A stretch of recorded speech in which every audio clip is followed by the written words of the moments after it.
Good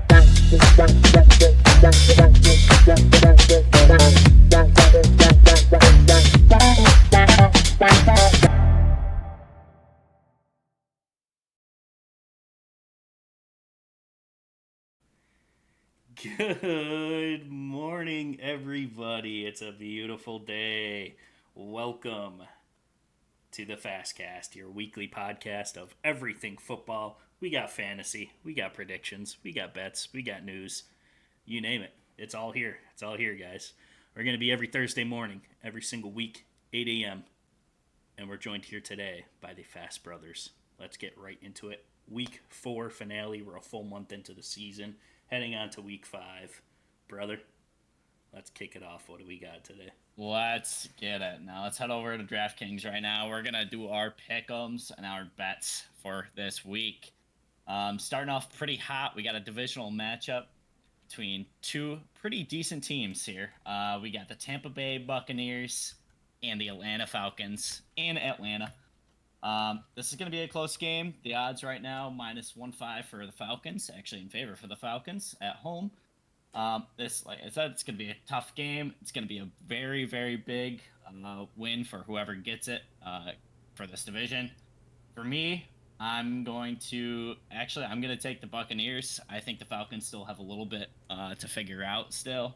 But yeah, I could see it go either way. But for me, right now, I'm going Baker Mayfield all day, every day. You guys know already. I'm going to take the Buccaneers money line for this one. What's his nickname again? Daddy? What? Oh yeah, that's what I thought. Yeah. All right, yeah. So this one, big divisional game. I had to go back and forth on this one. As crazy and hot as that Buccaneers team looks, you got to look at the Falcons with the same respect. I'm telling you, man, those guys are looking pretty hot. A play away from beating the 4-0 Chiefs in the last primetime game. And I mentioned primetime for a reason, because I think primetime Kirk is going to be unstoppable here. I think they win it at home during primetime, Thursday night football, taking Falcons -1.5. Yeah, this one was kind of one of those ones I was teetering back and forth on. It's a tough one for sure, because we see what the Bucs can do when they're hot. We can also see what they can do when they're not so hot. They got slapped around by Denver just to come back with a big win last week against the Eagles. However, I did say at the beginning of the year the Eagles weren't great, but I digress. I think the Bucs are kind of finding their resurgence outside of Rashad White. I think that he's taking the back seat, and I think the game for them is just kind of coming together all in all. I'm going to take the Bucs spread at +1.5. I think it's going to be a really good game. Honestly, this might be game of the week. Excuse me. There's a lot of good games this week, but it just seems like every single week there's games that we're not expecting. But this one I do expect to be pretty close. But I will take the Bucs spread at 1.5. Yeah, good close matchup. Primetime slot. It's going to be a good game. Definitely not an eyeball avoider. You're going to want to watch this one. It's going to be good. Eyeball avoider. All right, so we're heading Sunday, our first Sunday game, a 9:30 game. Wakey, eggs and bakey for this football match. We got the New York Jets against the Minnesota Vikings. One of the hottest teams in the NFL right now. Samuel Darnold is chefing it up, and it is a sight to behold. The New York Jets just coming off a really, really questionable loss against Denver. I mean, we knew the defense is going to be good for Denver with Sean Payton and everything, but 10-9 game, yeah, I wish I avoided that with my eyeballs. For me, I got to stick with what's hot right now. I mean, 4-0, that's not an easy feat, especially with who they had to play already. So I think the Vikings got everything going for them right now, and I don't see that train stopping at the Jets, who just struggled with the Denver Broncos. So I'm going to go the Minnesota Vikings -2.5 for the spread. I like the pathway you're on, and my gosh, do I hate waking up early for football. I do like the international experience in the crowd. That's pretty cool.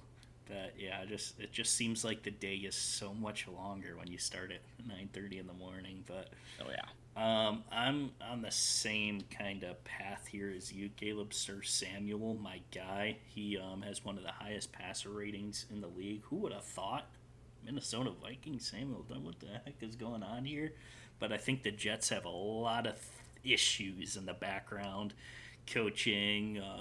You see all these press conferences of who's blaming Brees and is Allen taking over snaps and why is Brees only rushing for 4 yards and 10 attempts and the offense is really struggling, and I think the coaching staff is really struggling, and I just can't trust the Jets right now.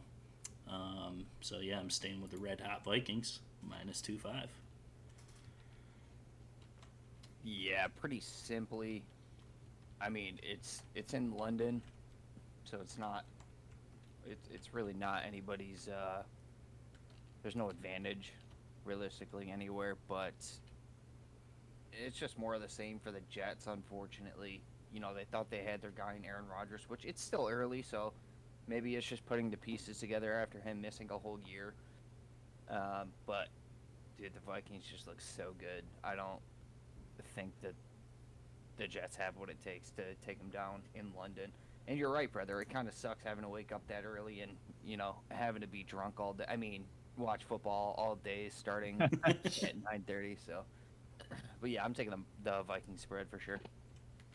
Awesome. Yeah. It'll be fun to watch. Kind of, maybe. Depends on how much caffeine I put in my body at 9 o'clock, but we'll see.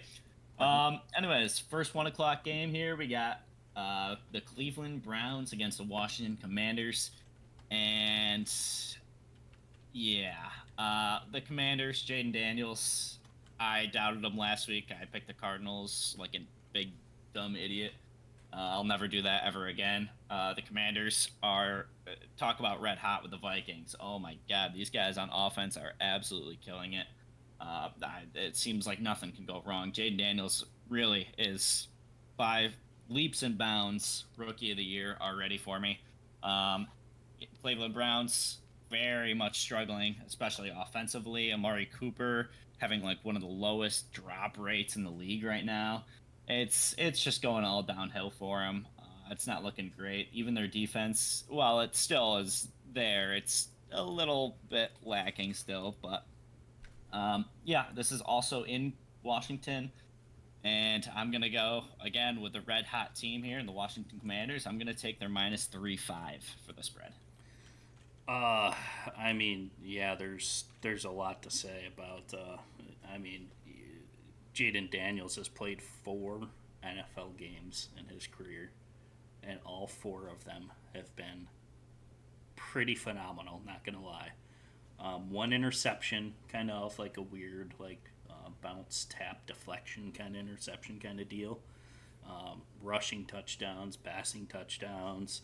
He's over an 80% completion percentage. I don't know if you guys saw that graphic while they were playing, but his start is higher than Tom Brady. Like I think the best, if not the best, one of the best completion percentages in his first 4 games. And I don't think the Browns are going to slow that down any. I'm going to take Commanders 3.5 as well, -3.5. And yeah, these are one of those things again where I don't even know if the Browns will score a touchdown this game. Their offense is not looking that great. So Yeah, realistically, there's nothing really more to say than Jaden Daniels is so far that guy. He is balling out. The Commanders are balling out. They are. Brian Robinson Jr. is also getting a decent load share, and he's proven to be pretty good. So yeah, quite simply, gotta take the Commander spread at 3.5. Yeah, it's exciting. It's really exciting watching a rookie come out and do what he's doing. I'm definitely keeping an eye on them. They've looked fantastic, and it's kind of fun. It's just fun to watch. But anyways, next slot we got a really good matchup here. We got Joe Burrow, Lamar Jackson, Bengals against Ravens. This is going to be in Cincinnati. Right now, the Ravens are favored at -3. I don't want to talk about the Ravens. I'll talk about the Bengals. The Bengals, I mean, offensively, they look great. They look like Joe Burrow. They look like Jamar Chase, like they have in the years prior. They look great on offense. It's just the defense, man. Their defense has been killing them all season. And against the Baltimore Ravens, who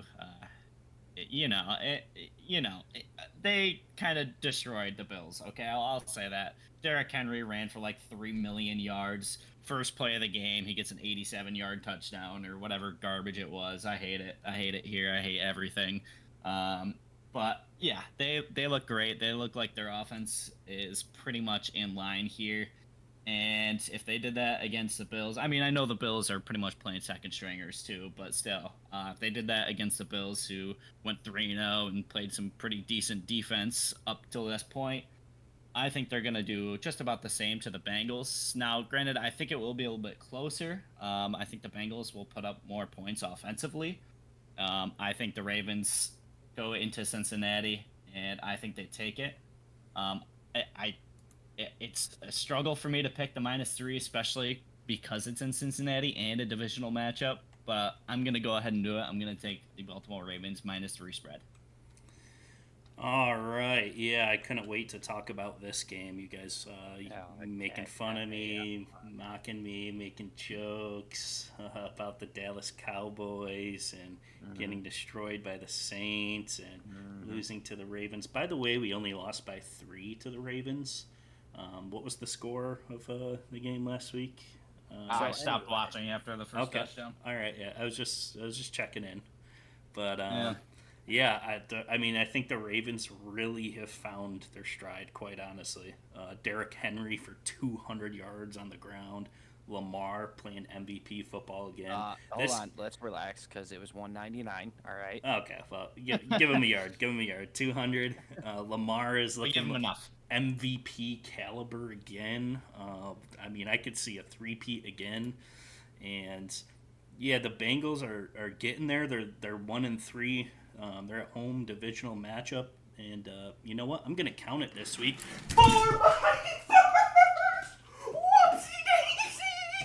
Of the week, ladies and gentlemen, I have Joe Burrow at home taking down the Ravens. My first whoopsie daisy. Wow. Bengals money line going in for money reasons. Wow. Really? I do. I really do. Oh well. Uh-oh. For the first whoopsie daisy for brother, he has the Baltimore Ravens losing to Cincinnati. And I will say this. For my first, no, I'm just kidding. I'm not doing that. I'm just gonna take the Ravens spread here. The Ravens are playing absolutely out of their mind. I don't think there's a single or even 2 humans on the planet at the same time that can stop Derrick Henry. They just are kind of coming into their own, and they're looking like an absolute dominant team right now. It was very deflating. I have my own opinions about that game. I really think the Bills could have won if they just didn't run that trick play. I'm not even kidding you. I think that one play took them out of the game entirely. Yeah, that was silly. But I digress. Maybe I'm just a salty Bills fan. Maybe I'm smart. I'm going with the salty Bills fan. Anyway, I'm taking the Ravens spread at -3. And yeah, I'll just leave it at that. Well. And speak of the devil, the next matchup, we got the Buffalo Bills against the Houston Texans. This one is in Houston, and the Bills currently are favored with -1 spread, so basically a pick 'em here. But I guess not entirely. You know, anything could happen. We just kind of covered the Buffalo Bills. The defense really showed that they are lacking 3 all-pro Pro Bowlers, especially in the linebacker position. They let the Ravens run all over them. It was pretty ugly. Houston Texans kind of struggling against the Jaguars. Who expected that? This is like 2 weeks in a row that the Texans have kind of struggled offensively, and defensively too. But you know, it's just two teams trying to find their stride. I mean, the Bills for the first three games they look pretty good, but the Ravens kind of showed the weaknesses there. I think a little bit. So for me, this is a game of who's gonna bounce back, who's gonna really show out. Um, and I think it's gonna be the Bills. I'm gonna stick with my team. I'm gonna go -1 spread for the Bills. I think the Texans and oh yeah, our reunion with Diggs. They have some stuff to figure out. There's something not clicking there, and it's not. They haven't been that Super Bowl team that I thought they were gonna be at the very beginning of the season. But they do have the pieces, so I think they will figure it out. But for this week, I'm gonna stick with the Bills -1. Um, yeah, I'm looking at kind of the same thing. I think this will be the game of the week to watch. I think it's going to be a back and forth battle. Both teams, as I thought, were going to go in and be super strong. They kind of, I don't know if it's not like playing to their potential or what it looks like, but it doesn't look like they're to the point where they're as strong as they could be. I thought the Bills were there first 3 weeks. They looked unstoppable until they played against the Ravens. So I have a little bit of questions there, almost kind of like their run defense as well. Letting Henry, I don't know if that's just the Henry effect or what it is. Henry should have been on the Dallas Cowboys, by the way. He lives in Dallas, and we didn't even reach out to him. But aside from that, I mean, this is All in. going to be as close to the games as you can. Kind of the theme what I've been doing all year for these close matchups is I just stick with the home team just cause. So I'm just gonna take Texans +1, but I think this is a game of the week. I really don't know who's gonna. It could be literally that point game. Might be overtime implications here too. So watch out for that. Yeah, this is definitely one of those games that it literally could go either way. There's a couple more of those, and one of those is much less exciting. But I realistically, quite simply, straight up, I'm taking the Bills at -1. I am a little bit worried about going into Houston and Stephon Diggs being the diva that he is going to have just one of those games that just it makes me very sad. But yeah, I'm taking the Bills at -1.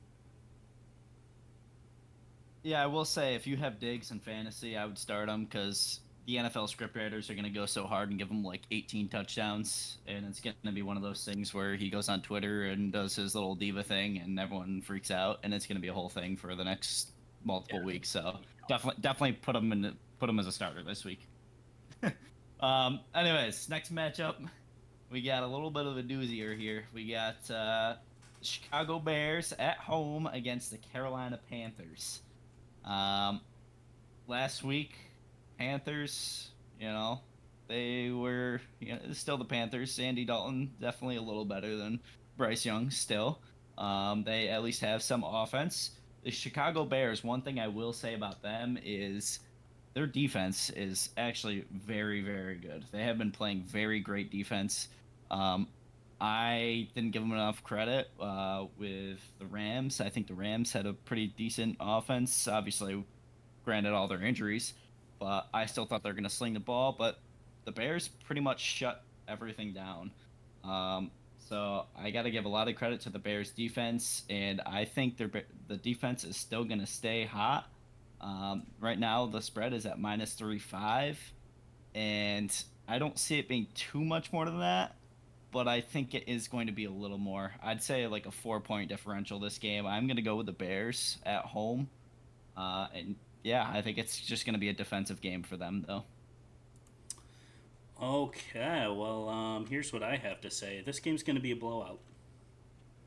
Oh, Yeah, I'm calling it right now. Like you said, all the things going in. Bears defense looking great. And plus, I'm really feeling the Caleb Williams hip hip hooray celebration. I don't know if you saw that after the win against the Rams, but he literally hit the hip hip hooray, and I'm actually feeling those vibes right now. I think the Bears win by like 21 here. They win by 3 touchdowns. dang. Yeah, it's going to be a blowout game. I saw Bears at home. He's heating up. He's hitting hip hip hooray. I'm feeling all the vibes from the Bears. The Panthers aren't going to get anything going. Andy Dalton, Brees Young, anyone. Hip hip hooray. -3, -3.5. I saw his little celebration going into the tunnel, and I thought that was really funny at the end of the game. Yeah, that's what I was talking about. The hip hip hooray. Yeah, okay, that was it. All right, yeah. Yeah, that's pretty good. All right, sorry, brother. You can go. He said he hit the hip hip hooray. I'm dead. I am not as confident in the blowout aspect of it, but I am pretty confident that Chicago is going to come out and win this game. Like brother said, the NFL's poster rookie boy is kind of showing up. He's playing not quite, I don't think, up to everybody's expectations, but he is starting to play better. And against a Carolina Panthers team that was really just a 1 week warrior. They're probably going to take this one pretty easily. I don't know about 25. That's kind of nuts, but I will say the Bears, and I'm taking their spread. Alrighty. Next matchup, we got the Indianapolis Colts against the Jacksonville Jaguars. Jaguars still pretty bad. They did put up a fight against their divisional opponent, the Texans. Trevor Lawrence, no spin moves. That was pretty good. Good for him.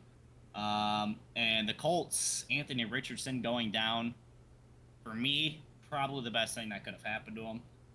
Because after that happened, Joe Flacco, Mr. Joe Flacco himself, kind of went off against the Steelers.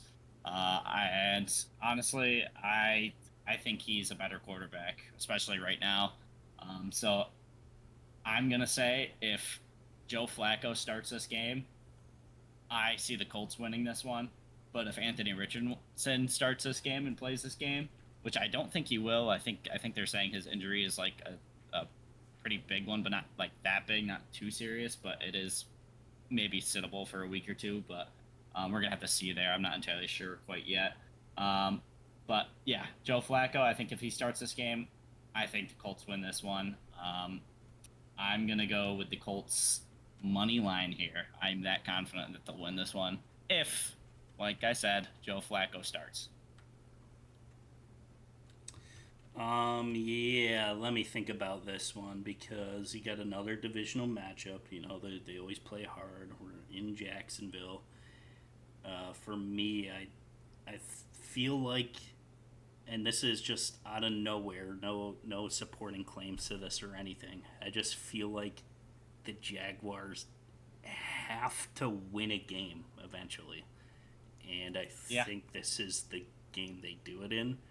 For nothing but off of a vibe check here, I'm gonna take a -2.5 at home, but yeah, a lot of things that I don't like seeing from that team. They just have to win a game at some point. I mean, they have a worse record than the Panthers right now. I never would have guessed that, so I'm just gonna wing it and give it a -2.5 for the Jags. Do you guys want to make a lot of money this week? Well, yes. This is going to be a 1 point game. You think so? It ain't no guess. It's what it's going to be. Shout out Vicky Valancourt. The Colts are losing this game by 1. Ooh.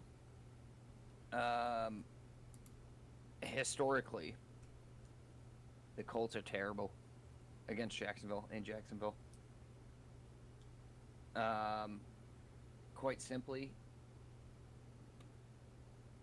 yeah, it's gonna be. I'm taking the Colts spread. It's gonna be a 1 point game. Colts are losing, and that's all I gotta say about it. It's the vibes.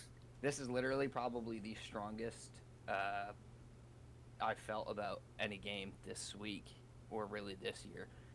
I don't think the Colts will ever beat Jacksonville in Jacksonville. So it's going to be a 1 point game. I'm taking the Colts spread, and I'm making some money. I could definitely see it. I could definitely see Jacksonville pulling out. If there's a game that they're going to win, I think it could be this one. Especially being a divisional matchup. Stat time.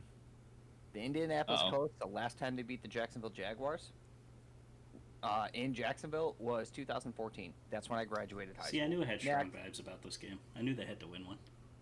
Perfect. It's the 10-year anniversary This is time to change history right here. Nope. Yep. Watch, it's gonna No. happen.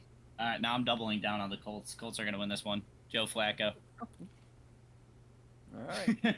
anyways.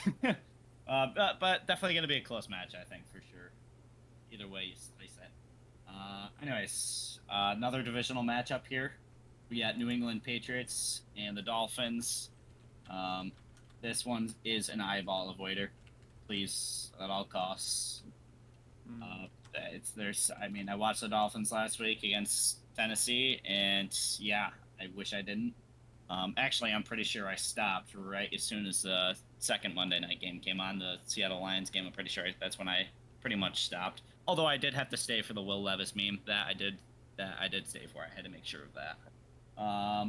But yeah, it's two struggling teams, AFC East, and this is another one where maybe the backups can do good, and well, the backups for the Dolphin, maybe he can do good. Tyler Huntley, maybe he plays well this game, the divisional matchup, and maybe he sucks again. Who knows? New England Patriots, they don't really got much going on for them either. So I don't know, but I'll say right now, I think Patriots might edge it out because sure, why not? And so, with that being said, I'll take their -1 spread. All right. Now, this is the game that I've been waiting to talk about the whole entire week. I'm so scared right This Why? game, it's because you guys have to and must absolutely, undoubtedly, without question, give Tua his flowers. Right now, I want to hear it from both of you. Right now. Wait, why? Because look at this Dolphins offense without Tua behind the ball, without their commander, without the best QB in the NFL. Yeah, well, they also don't have a great backup either. Listen, Yeah, listen to me. Backup is Listen dog to me. shit. What happened to the Dolphins? What happened? Dude, Tua is gone. That's what happened. And I'm telling you, that's exactly why the offense hasn't scored since week 1, because Tua has been out. No. It's And I've because been Skylar waiting Thompson for has this been to in. tell you. The Dolphins need Tua. He's the best quarterback in the league. He's he's a not. deep ball threat. They're scoring touchdowns when Tua's in the game. They're not when he's not. Also, The Dolphins they're are also turning the extremely ball over a struggling. lot more. I'm also taking the Patriots -1 because the Dolphins cannot do anything without Tua. But you guys got to give them credit. I got to hear it from your mouths. You got to say Tua. They need him. At least you got to say they need him. He's the offensive commander right there. He's the I whole will team. say they do need a starting quarterback. I'll say that. I'm not going to say they need Tua because realistically, He's an You guys will alright see. quarterback, I'll say that, but You guys I will don't see see one him day. as the top tier elite quarterback that you see him as the #1 guy. dude, you could put in Joe Flacco on that team and they'd be elite. It's just Put the fact Baker that Mayfield on that team and they'd be elite. Well, I mean that's just because it's Baker, but Caleb. sorry, yeah, okay, you're right. Yeah, You need all right, brother, go ahead. um, I like yeah, Tua. I like how you're like, this is a game I've been waiting to talk. You're like, why? Yeah, that's That was a great question. I was also wondering the same thing, but no, I get it. But I will say if the Dolphins had Tua. any decent backup quarterback, they would be fine. It's just the fact that it's Skylar Thompson. He wouldn't work for anybody. Honestly, I'd rather take Bryce Young than Skylar Thompson. But this one is ye old eyeball avoider for sure. This is one of the ones that I said it could go either way. We don't really know.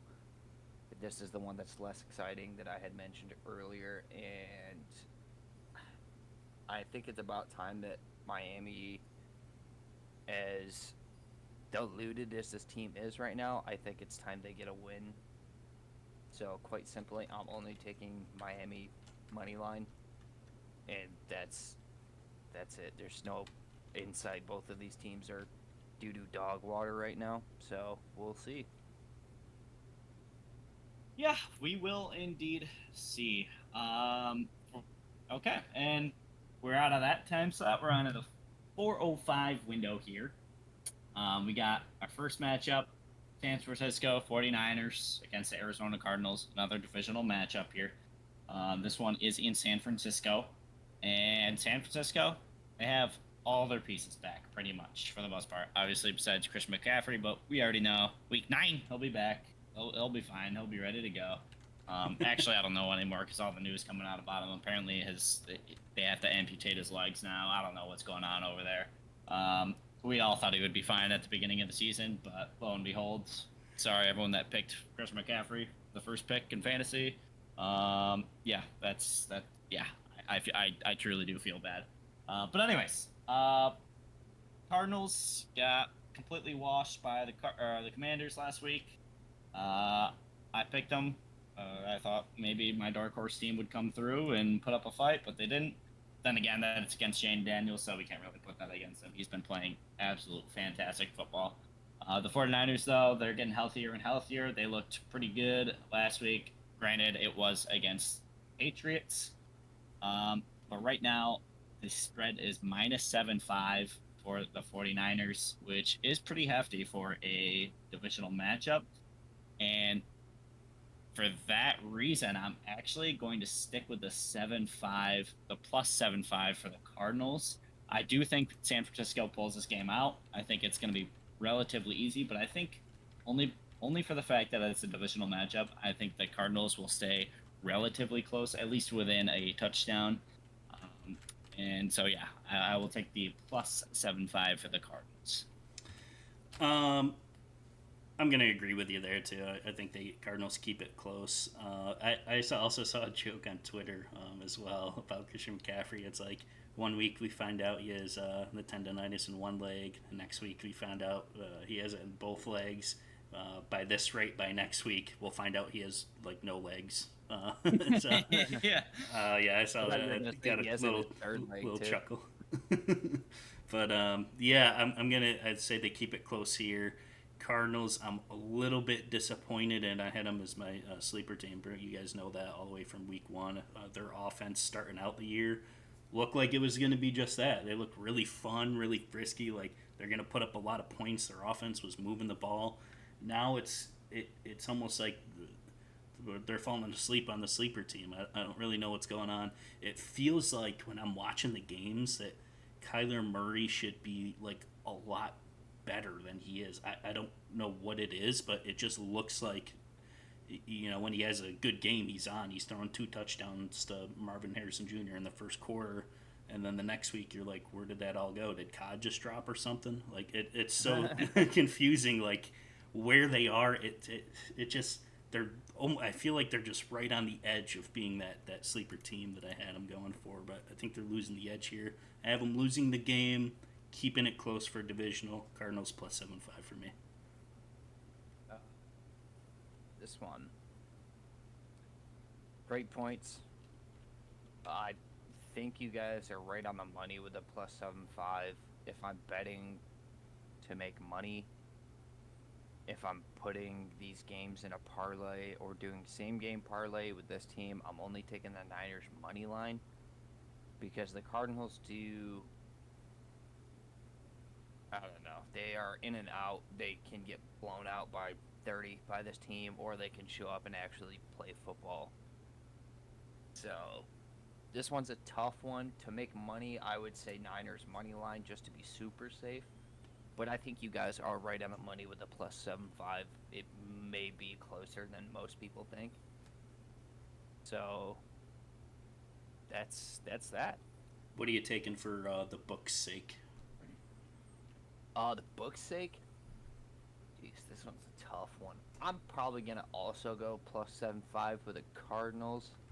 Maybe there's a point in the game where San Francisco is like, oh, we're only playing Arizona, and we're just getting Debo back. Kittle's kind of getting back into it after being out.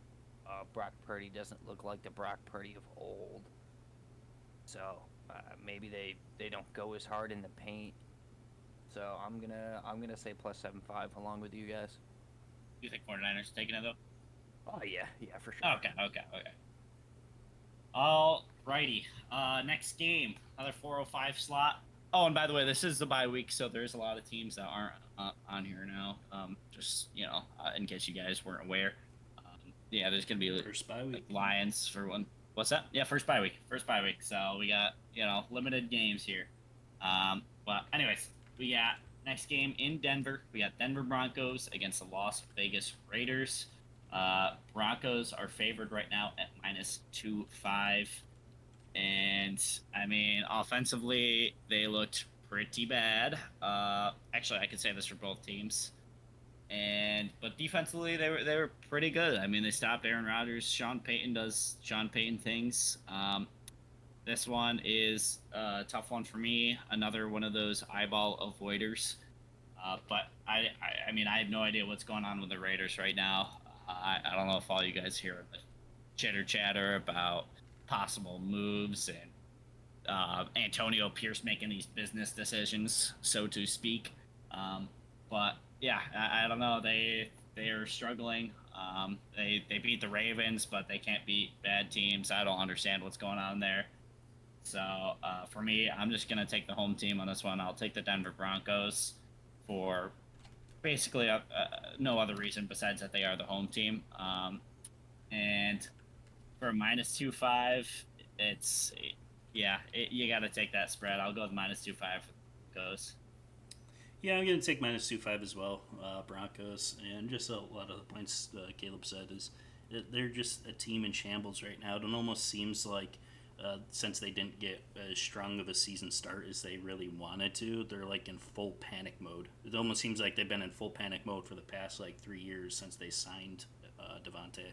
They're like cutting coaches, hiring the interim, dropping the quarterback that they signed because Devontae wanted to come play with them. They're cutting players, firing like they're moving so many pieces. It feels like they've just been in full chaos panic mode, and now we're here again 1 month into the season, and all of a sudden it's the same boat. All these decisions and business decisions and trades and you name it, it's they're going through the same thing. So I think they're in complete shambles right now. Broncos defense is looking pretty stellar. So I got a -2.5 as well. Yeah, this one's gonna be a tough one. I was pretty confident in the Raiders in the beginning of the season. They looked pretty good. Once they beat Baltimore, I was kind of sold. But since then, I think they, like you said, they're kind of in panic mode. They don't know what to do. I think things are gonna fall apart even worse for them. And the Broncos have been looking so good. Their pass rush has been insane over the past couple days. So I am gonna sit on the Broncos money line. I do think actually this one's tough because the Raiders they can show out, they can play well, they can be a good team. They just haven't been lately. So for my sake, I'm going Broncos money line, and it's a toss up here with this team. For book's sake, I'll probably go Broncos spread. Right? Yeah. All right. Next game here, we got the Green Bay Packers against the Los Angeles Rams. This is in SoFi in LA. The Rams still hurt, still dealing with all their injuries and whatnot. And last week they couldn't put it together against the Bears. Now, whether that was a feat of the Bears defense or just a lackluster offense for the Rams and defense, I guess I should say, because their defense hasn't been doing good either. Who knows? But for this game, I think it's pretty easy for me. It's a -3 spread in favor of the Green Bay Packers, and I think they cover that -3.5. Or that, no, not -3.5, just a -3 spread. I think they cover that pretty easily. Jordan Love, Jaden Reed. I think they're going to do bad things against the Rams. So, yeah, I'll go with the Packers. Yeah, I'm Minus gonna three. I'm gonna agree with you, brother. Again, Packers -3. It's just, man, the Rams are just like a huge question mark to me right now. Even pending all the injuries, it looked like they were incomplete. Like even up to the end of the game, they played the full 60 minutes of the game against the 49ers previous week and ended up field goal winning. And I would say they're even with their injuries, even a stronger team than the Bears. So it's kind of like Yeah, yeah. one of those question mark things again. And Jordan Love's back. He got right back into the swing of things, and he started slinging it. So yeah, I'm really hopeful here for the Packers offense again, and I'm gonna agree take a -3. Yeah, quite simply, I'm riding that train with you guys. It's a clean sweep here. Packers -3. The Rams, I don't know. They had that one game against the Niners, and it's taken a lot to recuperate. So I'm taking the Packers -3. Alrighty, and we got our last 425 matchup here. We got the Seattle Seahawks in Seattle against the New York Giants. Right now, the Seahawks are favored at -6, and the Giants, they actually look okay. I will say okay. I'm not gonna give them anything more. Malik Neighbors is him. He is the top guy right now. For me at least. I mean, Marvin Harrison Jr. is great, but they are a lot closer, I would say, than a lot of people might think. Malik Neighbors has been doing great things for the Giants. He pretty much is that offense, I will say. Seahawks, they put up a lot of points against the Lions. It was a pretty close game. Obviously, it was 2 touchdown difference, but that kind of came late in the game. So for me, the Seahawks actually kind of showed out against the Lions. They gave me a little bit of faith in their offense and their defense. I guess not their defense. I shouldn't say that because of how many points the Lions put up. But their offense, they gave me a lot of hope. The Giants have to score touchdowns in order for me to bet them, so I'm not going to bet them. I am going to go the Seattle Seahawks -6 at home. And yeah, I don't think it'll be that close. But it might be. It's definitely going to be enough to cover the -6 spread. I'd say that. Once again, brother, I'm gonna agree with you. I don't think the Giants looked okay at all. I think they were just playing well against a horrible Cowboys defense, and that's 100% our weakness of the year. Not looking great at all, especially going into this week with Parsons and Lawrence out, pretty much our whole entire defense right there. But aside from that, I like the way Geno's. He seems like he's getting better every single week. Their offense, previous week before, I said they were pretenders. But my gosh, when I was watching them this game, their offense is serious. It's a real deal. They looked really good. Moving Kenneth the Walker ball is a really dog well. too. Kenneth Walker, he's running all over the place. Yeah, Doing I have him. somersaults. Yeah, Gia.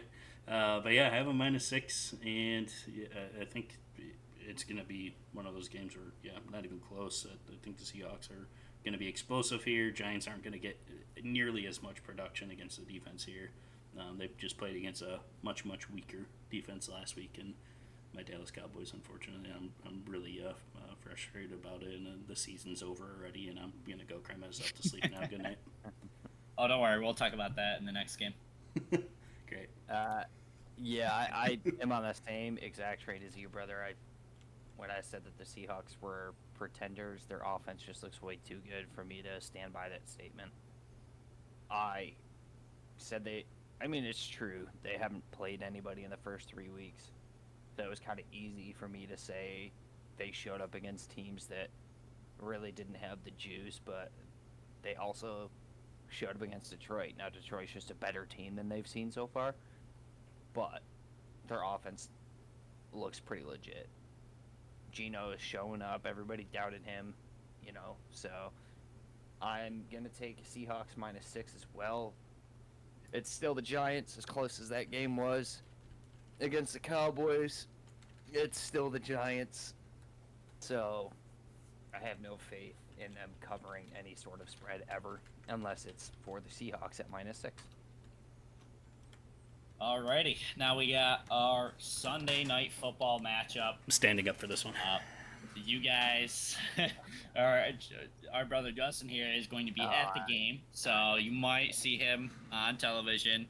I might see him. Depending and I on don't the know game if I goes. want to. Because, yeah. Well, you know how they always pan over to those really sad people dressed in all, their team's attires, but they're getting absolutely wiped.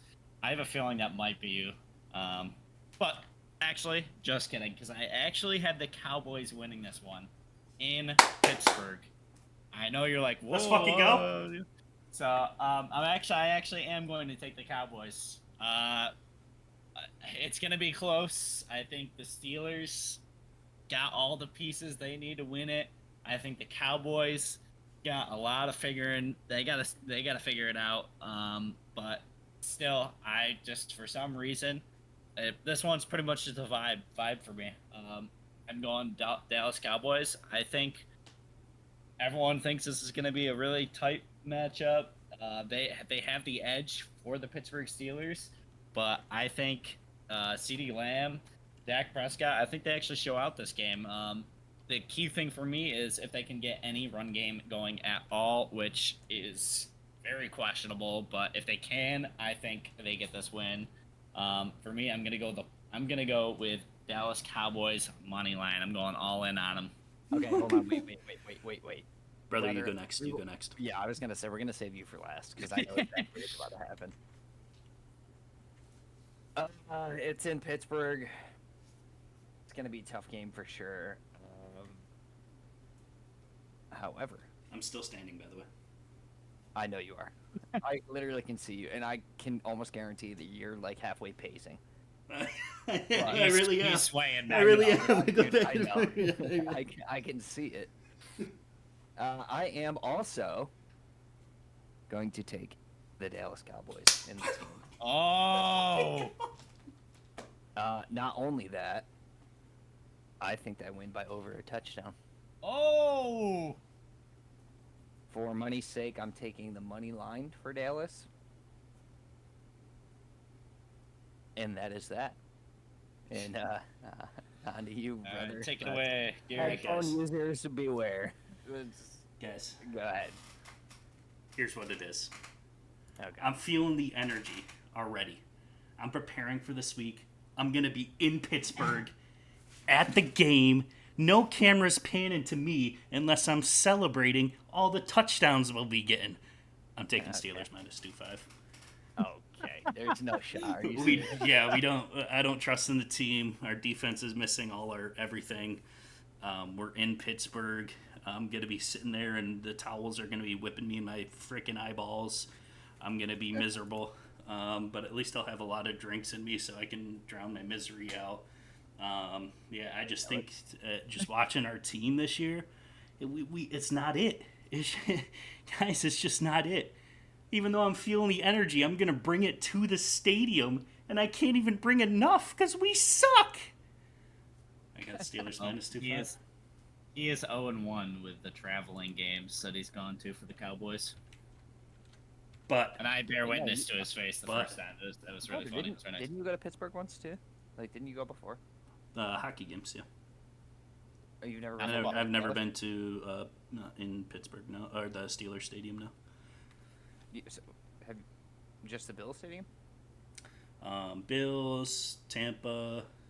I went to I hockey in understand, Pittsburgh, yeah. but yeah, never Steelers. But yeah, but let me just add something here for the end to miss. Am I really taking a minus or plus or Steelers minus 2.5? Because if you go back to our recordings, I've got every single Cowboys game wrong this year. Am I putting the vibes out there just maybe so I can continue my streak and maybe hopefully please see a win, please, we need it. All right.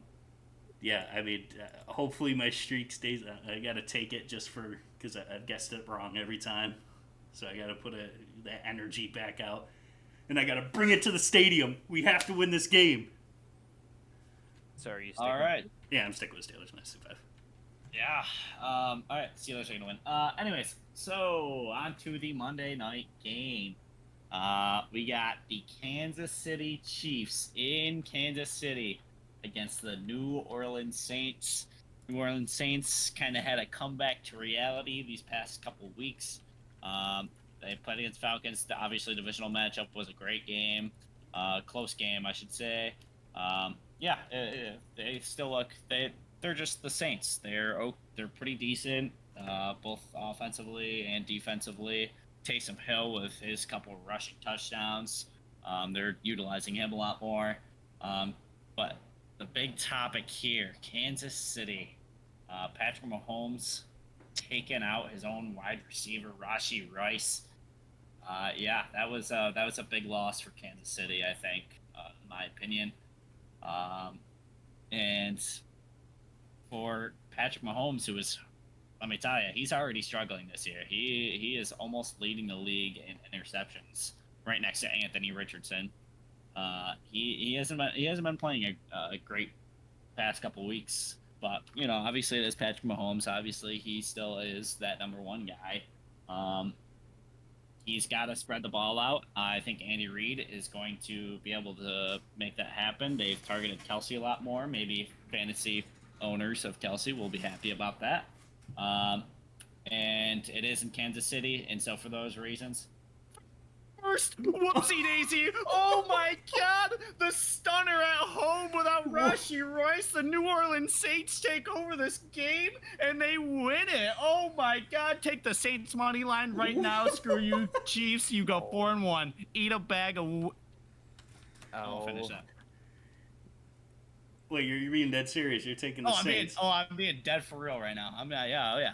Oh my God, I just can't see it happening. I really don't. Yeah, even with Rashee Rice out, he had a lot of target share for sure. I just can't see the Saints working it out home. I mean, they had a pretty for my of the week, ladies and gentlemen, a whoopsie daisy primetime football. The pieces are all falling out of place. The Chiefs take their first L of the year. There's no I get the Saints money way, dude. I thought I was gonna be the other one. I'm not even gonna lie to you guys.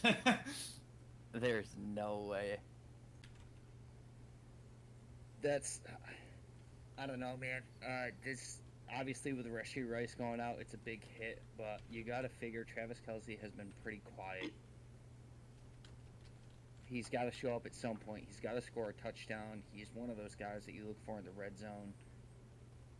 And I think this week is the week that the Chiefs lose their first game. And for my first whoopsie daisy, I shit you not, brothers. Oh my God, dude. I'm not kidding. I had this marked. There's no way. An hour before we started recording.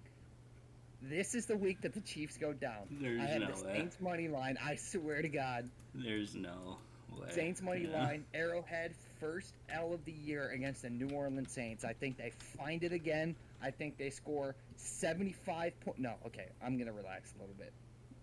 I got the Saints money line against the Chiefs this week for the whoopsie daisy. Like we always do this on Monday night. Dude, I was gonna say, like, when's the last time we did that? Like, we had the Bucks one going in. And I think we all. It was the Falcons against the Chiefs, and that one could have been for sure a whoopsie daisy, but. Should have been, but you know. So there you have it, guys. That was our bets. Make sure you lock those in or don't. Use your own discretion. Only bet if you can and if you have the money. Or just don't be a beta. Whatever you want to do. It's your life. You live it however you want to live it. Obviously, I haven't been too right this year, but that's okay. Maybe this is my comeback week. Who knows? Probably not. But anyways, moving on here. We got to move on. We're gonna talk a little bit about some fantasy stuff. So, this could cover whatever you want. Sell highs, some buy lows, just whoever you guys would want to start here. Coming into this week, given these matchups, for me, obviously, if you have Travis Kelce, now's the time to not be afraid. Put him in tight end. He's basically the only one on the team. Like we were talking about, Rashee Rice is out. Pacheco is out. They're going to find a way to give him the ball. It's going to happen. And, yeah, there's that here for me. Jaden Reed is another guy with, what's his name? Jordan Love. Every time he's been in the game, which has only been 2 weeks now, That one's going to be fire.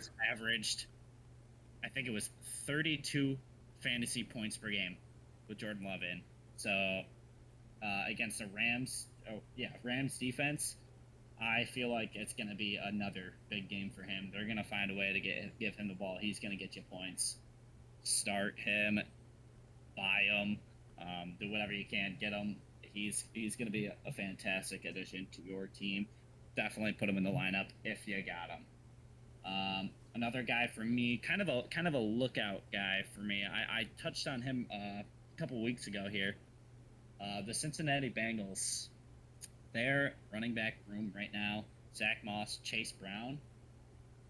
I said earlier to look towards Zach Moss, but it was going in that direction, but now it's almost coming back. And now Chase Brown might be the guy you have to stash here because they're starting to seem to go more into him, especially in the red zone and those big third downs. And he's getting the receptions and the red zone targets. So definitely look to stash him, see which way this trend keeps going.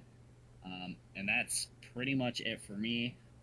There's a lot of other guys I could talk about probably, but I'll let my brothers go on this. Yeah, good time fantasy. We are a month in. So, what does that mean?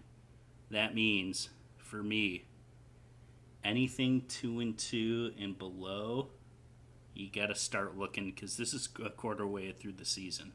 So if you're sitting 0-4, it's time to start trading. Don't hang on to your guys. You got to start making some moves.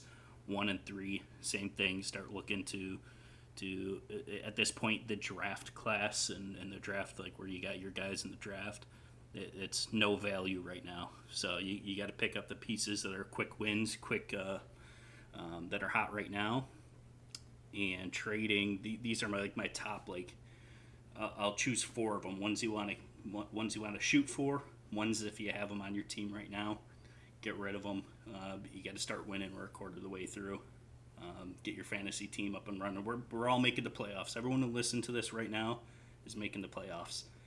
So I'll be the first one to admit my first guy here on the chopping block is, I told you, it's a must draft before the season started, and now it's looking like you can drop him without even trading him. Rachaad White. I think Bucky Irving's getting up to that 50-50 spread. He's looking like a much heavier runner. He's getting a lot more production than Rachaad White is right now. If you can, what I would do here is try to shoot for like a Braylon Allen or something. Rachaad White, Braylon Allen. Try to drop whatever you can for Rachaad White. Don't get me wrong. I mean, he will get you points week to week. I haven't seen the boom game that I've been waiting for. So that might be one where a month in where you start looking to trade out. Sell Rachaad White. And a running back that I'm going to go 2 running backs, 2 wide receivers here. Running back that I say no matter what, whatever you can to get him, I'm high on right now, J.K. Dobbins. Whatever you can do, buy J.K. Dobbins, trade him onto your team. Whether you're 2-2, you're 1-3, you're looking for a win, get him in the start. J.K. Dobbins, he's going to score you a lot of points for the rest of the year here. He looks like the back to go to. And onto the receivers, I'm going to say if you have Ayuk, now's the time to trade him. Now's the time to trade him for something high. He was the only wide receiver that wasn't affected by injury, and it's like he's a fake wide receiver 1 right now. It seems like the only production he gets is when you have Debo in, when you have CMC in, when you have George Kittle and off. That's when it really seems like Ayuk brings it together. I think he's getting paid wide receiver 1 money, but he's not a wide receiver 1. I think he's a wide receiver 2. I think he's always going to fall behind your Debo, even a little bit Kittle. Yes, he will have those breakout games and that 1 week where he gets 30 points, but this is the player that everyone's going to look at too, especially getting the new contract. But a lot of talks around him right now. Sell him as high as you can and get a good value out of that for Ayuk. My last one, this is one of the ones I said to draft as well, so I have one that didn't hit, One that's probably looking at it right now with what we just said in our last pick'em game with the Chiefs. Now's the time for the rookie Xavier Worthy to really shine. I think he's going to have to take a huge role in the offense now, make those big plays, hit those super speed Tyreek Hill fly routes and 60-yard bombs. He's going to have those. And now you literally have, with Rice out, Brown out, who are you going to? I think he's going to take the place here as like the look guy to go to. Can he face against the big time like number one cornerbacks? That's a test yourself. I believe in Andy Reid and his offensive schemes. They're gonna find a way to get him the ball, work open, even those like little jet sweeps and get him the ball and show his speed. I think you pick him up any way you can, put him on the team, start him. I think he's gonna start scoring you a lot of points. So those are my buys and sells for the week. I like it. I am kind of upset. Oh wait, you said Xavier Worthy. Oh, Yep. that's interesting because I have another Xavier. I have a decent amount of wide receivers here that I want to talk about, and the first one is Garrett Wilson. Garrett Wilson, if you have him, trade him away. He's not being used. He should be the wide receiver one. He should have a huge amount of receptions. But through this year, he only has 20 receptions. He's not scoring a lot of points. He only has one touchdown. The target share isn't as high as I thought it would be with Aaron Rodgers coming in. I just don't see. He honestly last week he costed me a loss. So with only getting 7 points against Denver. Garrett Wilson, if you have him, trade him up.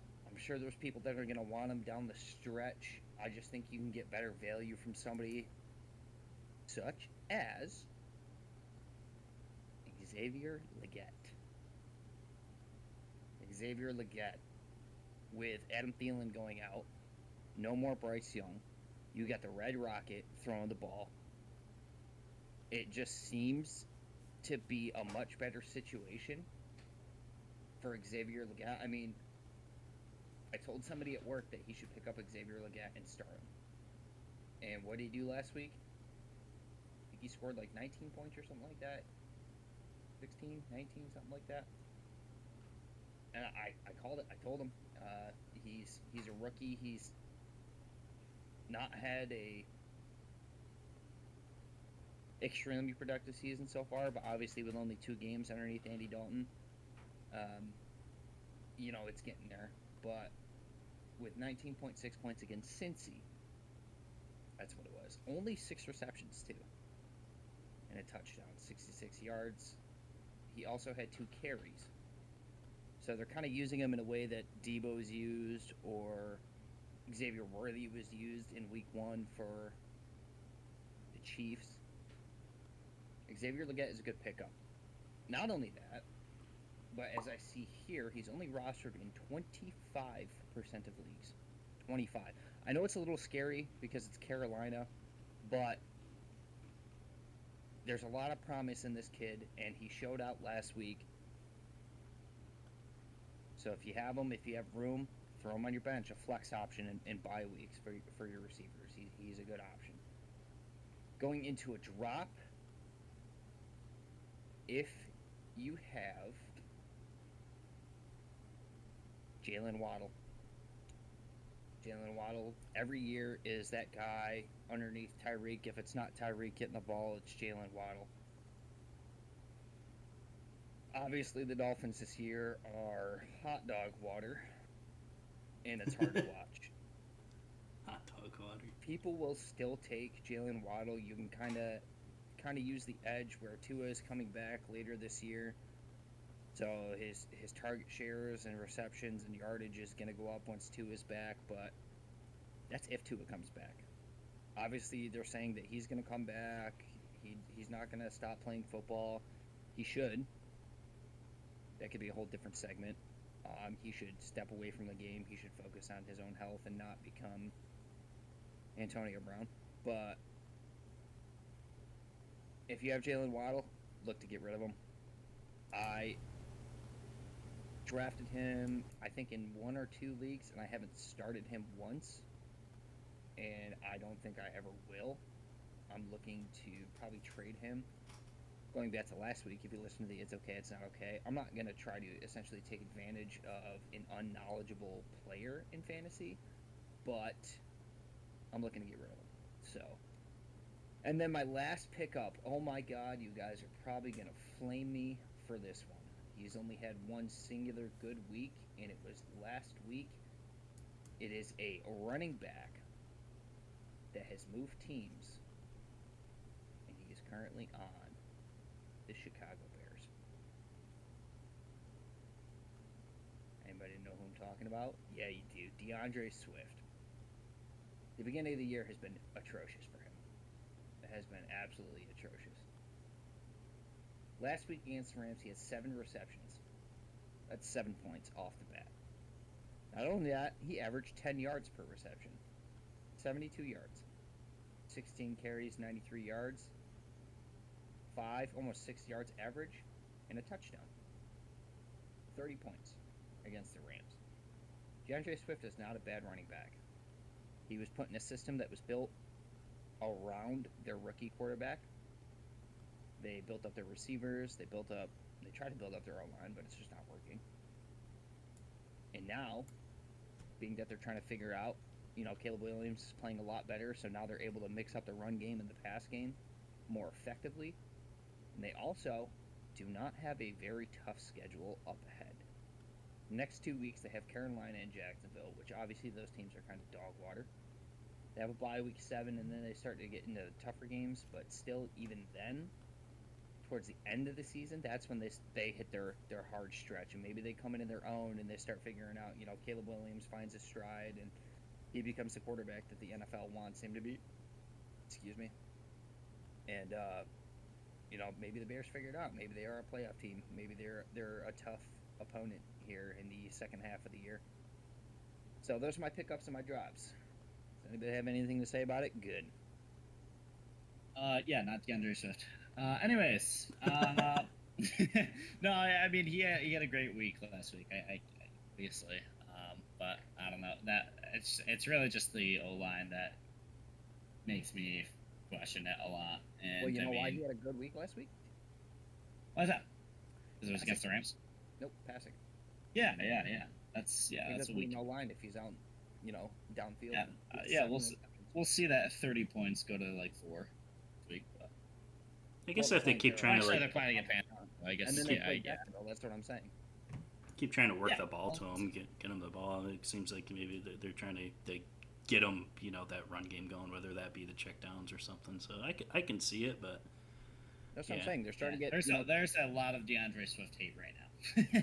Yeah, but like I said, you have this rookie quarterback who's trying to figure out how to play in the NFL, and you're not going to be able to figure out how to play in the NFL if you're giving it to your running back. Now that he's kind of finding his groove and he's able to pass the ball, their ability to be able to mix the pass game and the run game and be effective on both sides, especially with DeAndre Swift, he's not a bad running back. He played well in Philly. Now he's in Chicago, and now they can work him in and use him more efficiently. I think for the rest of the year, he's going to actually be decent. Yeah, see, I would argue actually the exact opposite is in order to be a rookie quarterback, you have to have a good run game. It's the snaps, the game, the going from college to NFL is a lot different. So just like seeing the game and managing the game and having that strength of the run game where you're not having to throw 50 times a game, is going to help you out a lot. So that's exactly what I'm saying. And now they can mix it up, and he doesn't have to pass every single time. Now he can rely on DeAndre Swift, and it kind of messes with the defense a little bit. If you have, look at the Lions. They have 2 absolute monsters in the backfield, and they have Amon-Ra St. Brown with a very good, efficient quarterback, and they're hard to stop because they can do whatever they want, and they can gritty on you after. So. All right. Well, moving on here. Let's get away from fantasy now. I hope all of your guys' fantasy leagues are going well. By the way, I know if you guys are listening to us, they probably are going very swimmingly. I know mine are. I taunted Justin here the other day, with like 17 taunts. It was great. It's a great time. It's like his first win against me in the past 3 years. So Yeah, he deserved You it. can say that. You're talking to the champ, but it's okay. Anyways, we're gonna talk about a little bit of drama that's been going on. I touched base on it a little earlier, with the Raiders here. Antonio Pierce going on liking Instagram posts saying Devontae Adams might be out. He's gonna be a Cowboy. Yeah, it's looking like they might be making a move here pretty recently. I know Devontae Adams kind of had no idea what was going on, but now he's looking for a trade. I think he's ready to go. And so basically with this, I just want to say, hey, where do you think he's going? It's who's gonna want him? Where do you think it would be fun to see him play? What do you think would be the best fit for him? What are your thoughts, Justin? Go ahead. Oh man, he's gonna be a Cowboy. No, as At least you fun, yeah, as fun as that would be. One, Jerry Jones would never do it because he doesn't do that kind of thing, which is crazy to me because he's just a great. He's gonna go for like a second round pick. That's what he's gonna be traded for, second round, maybe a third, second and a third, something like that. The questions are like, who has the space for him? One, you think instantly, like especially with all the injuries going in, the Chiefs, Kansas City Chiefs. Even if Rice is going to be out for 6 months or the rest of the year, I still think it's a good decision. Like maybe moving around some like veteran contracts and stuff, freeing up some space, getting them on the team. That's a possibility. I think that some people may overlook. I see the Jets as another option, just reuniting with Aaron Rodgers. I think that's going to be like a connection there. Like you can wing them in the first week you get them, and it's you're going to know how they play with each other and routes, and you already have that going for you already. The Cowboys, it would be fun to see that happen. I don't think it's ever going to happen in a million years, but we definitely need more. I'm worried more about like our defense. That's definitely something we have to worry about more than getting a Devontae. Even though I would like to see an all-in move once, just finally. Like I don't know what this all-in thing was about, and he's not doing anything. Like we're just sitting here, and this is a golden opportunity. You passed on Henry, which we could have had and have him run 200 yards for us because we have no run game. We needed him. This week, literally our receiver core is CeeDee Lamb. That's about it. Can you name the wide receiver too? Yeah, I didn't think so. It's Brandon Cooks, by the way. Cooks. But that's my point. That's my point. Gallup's not even there anymore. It's Tolbert, Jalen Tolbert. Turpin, Turpin, Tolbert. Yeah, so like these.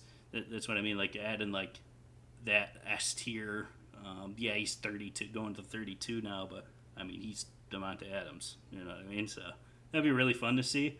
Another possibility, and I'm just going to go through my top 4 here that I can see. Steelers. I honestly think that's an option for them for trade talks to go to Pittsburgh, which would be kind of cool to see, actually. I think that would be pretty different.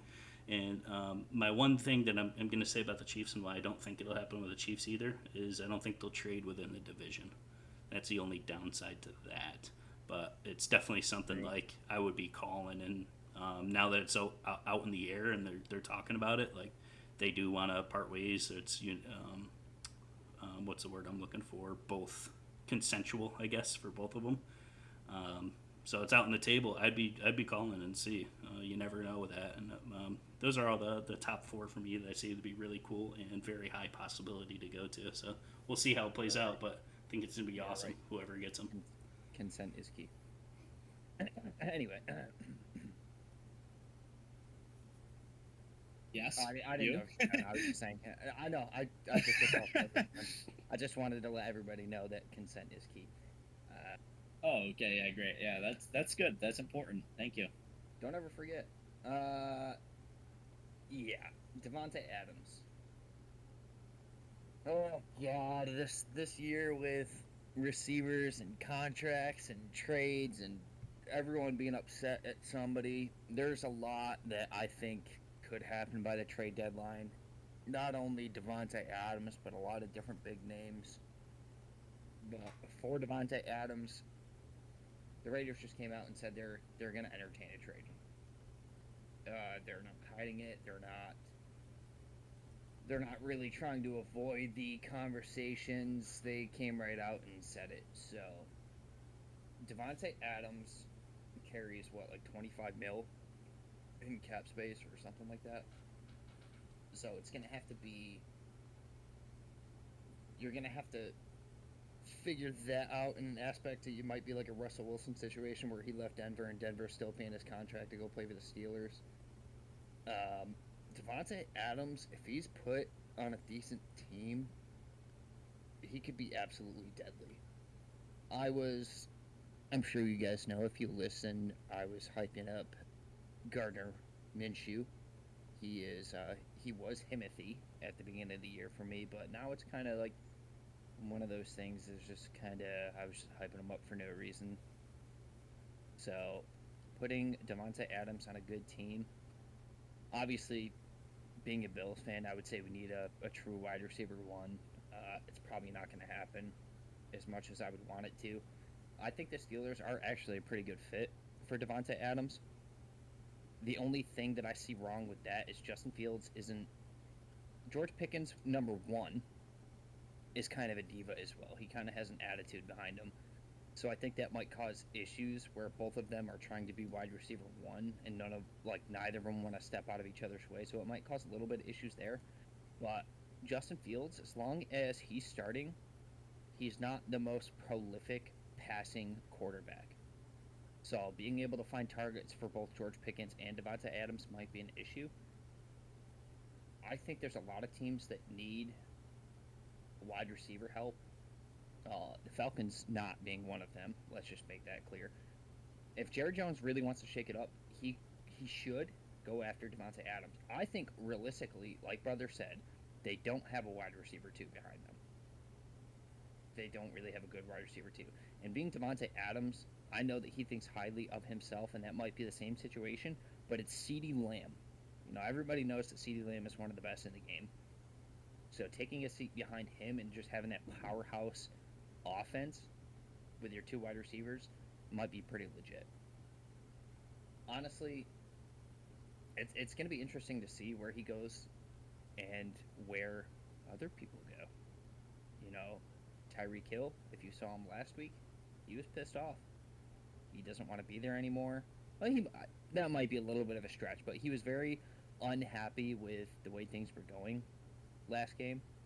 So maybe by trade deadline, we're going to see a lot of people getting shaked up and moved around.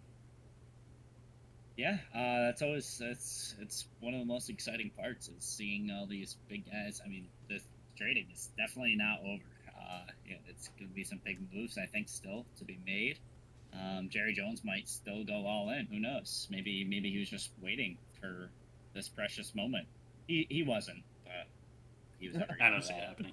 Yeah. But yeah, Cowboys, great location. I think that would be really cool to see.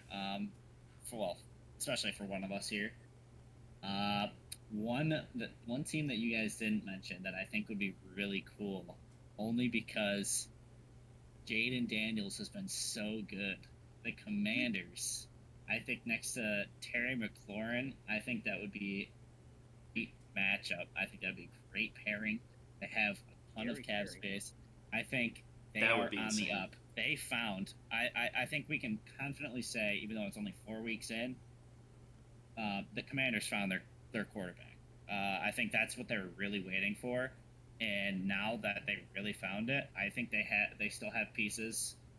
I think they can afford to make that trade for Devonta Adams. I think they can be less conservative with their draft picks now that they found their guy, and right now I honestly can see them winning the division right now. They look great. Dan Quinn just has to shape up that defense, which I'm sure he eventually will, given the time. And I think that would be a great location for him to go on. That'd be so another scary. one that would be really scary, and only for the reason of the cap space, would be the Lions. the Lions would be scary if he goes there. I don't think he will. I don't think the Lions are looking to do that, but maybe they want to go all out this season, just because they got it. Maybe they go all out and get him for like a 1 or 2 year deal. That would be insane. Will it happen? Who knows? I don't know if Devontae Adams is trying to chase a bag, like he did with the Raiders. I would assume he's not. I think, with him getting up there, I think he might just want to, perform, do what he is, which is a top 5 receiver. I think he wants to perform to that standard. I think he wants to win a Super Bowl ring. Did he win one with Green Bay? I don't remember. I don't think so. I don't know if he does, but I don't know. I think he wants to go out with a bang. I hope that he doesn't just go for a team like the Browns who need a receiver and just chase a bag. I pray that he didn't, but I don't know. Yeah, I think there's a few teams that definitely would be really cool to see him on. Obviously, the Bills would be fantastic, but I don't think that's going to happen. But yeah, I think Devontae Adams, whoever gets him, is going to take a huge bump. Yeah, just so I know, just hope it doesn't waste it. I just had a quick boop, boop, boop, boop, boop, and yeah, he has 0 Super Bowl wins. So yeah. So I think he wants to go out with a bang, as most NFL players probably. I mean, he still has 2 years on his contract too, so we'll have to see where he goes and what he does, and if he wants to come back and play. I mean, he is like one of those older receivers in the game, and football is one of those sports where people don't really stick around a lot. But if he's producing and he's on a good team, and they want to keep him, they have cap space.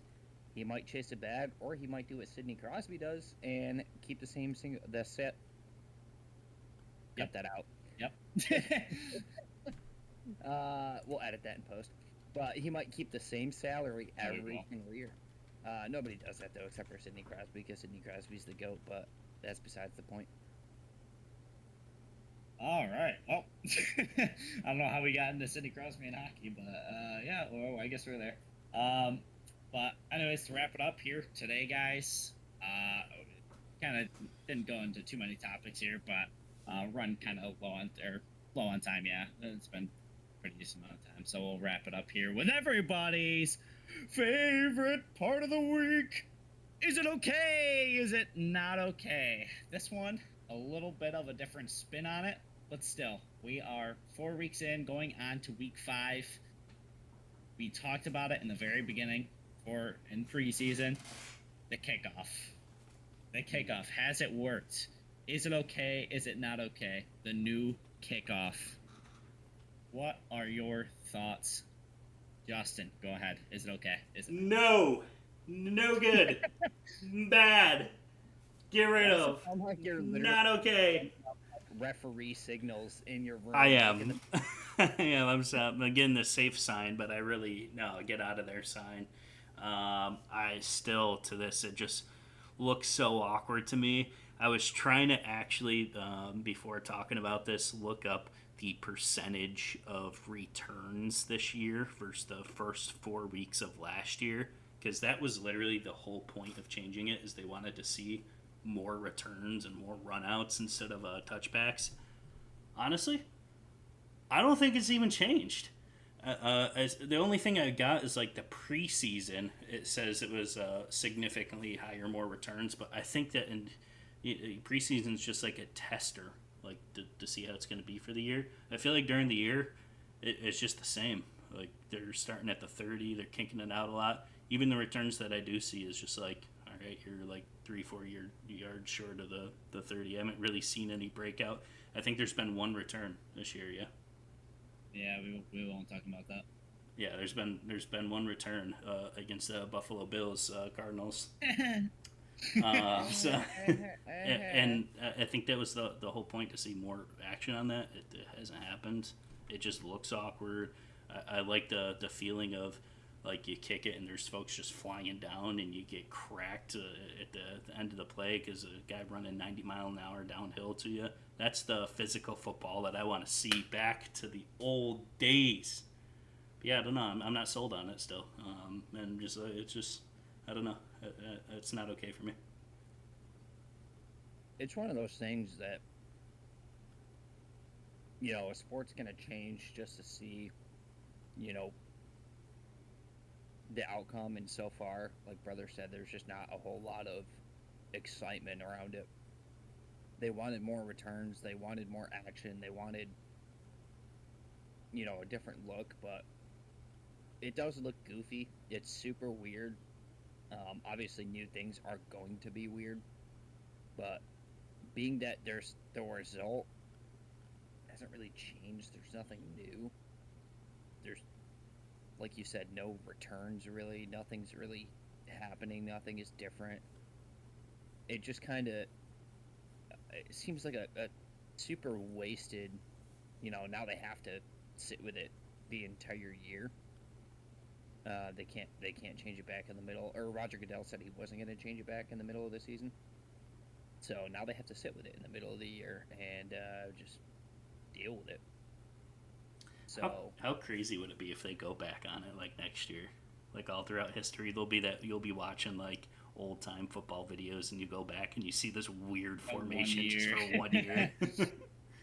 it's almost like the COVID year when people were playing with 0 fans in the stands. Yeah, Obviously, right. it's not a rule change or anything, but like going back and looking at it, be like, wow, but this is weird. Like, I don't like this at all, type of thing. So, yeah, I'm gonna say that I don't love it. For me, it's not okay. It's really not doing anything different for the game. It's still resulting in a ton of touchbacks, no returns. I think the Arizona one was an anomaly. It's not real. It didn't really happen. I think we're in the Matrix. They lost anyways. Screw them. Yeah, yeah, yeah, Yeah. yeah.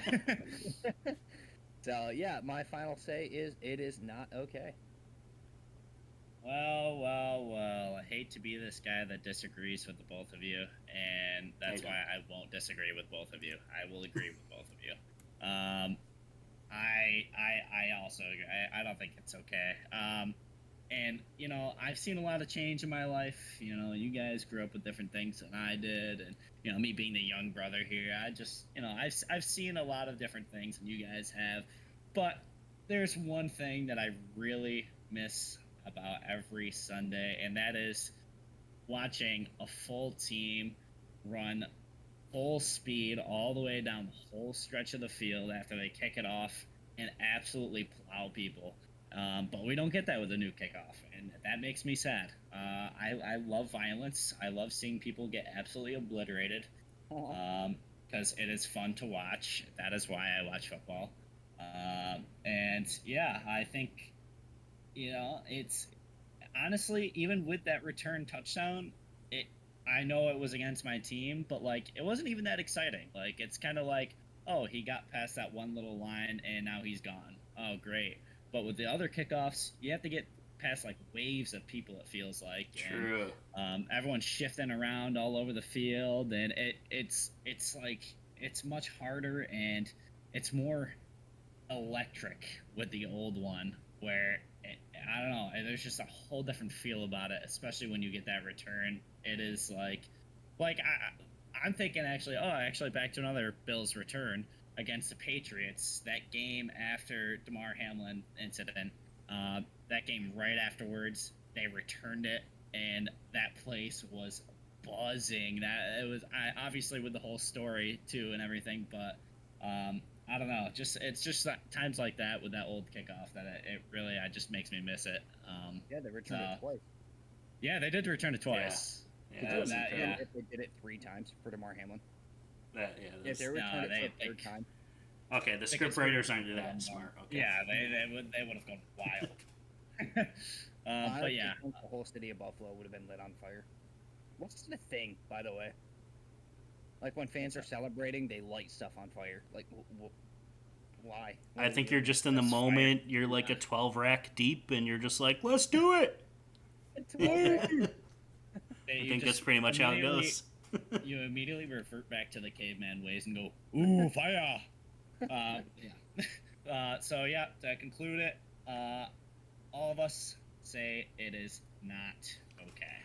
Yeah, but let us know. Let us know your guys' thoughts. Even though we all agree on the situation, we want to know what you guys have to say. Follow us over on Twitter, X, whatever you want to call it, at the Fastcast. We're going to be posting the "It's okay, it's not okay." Comment down there. Let us know what you guys think. Is it okay? Is it not okay? But that'll conclude the podcast for this week. We're concluding week 4, heading on to week 5, the second month of the NFL season. We'll see you guys next week, every single Thursday, 8 a.m. Thanks for tuning in. We'll see you next time. Go Bills. Peace.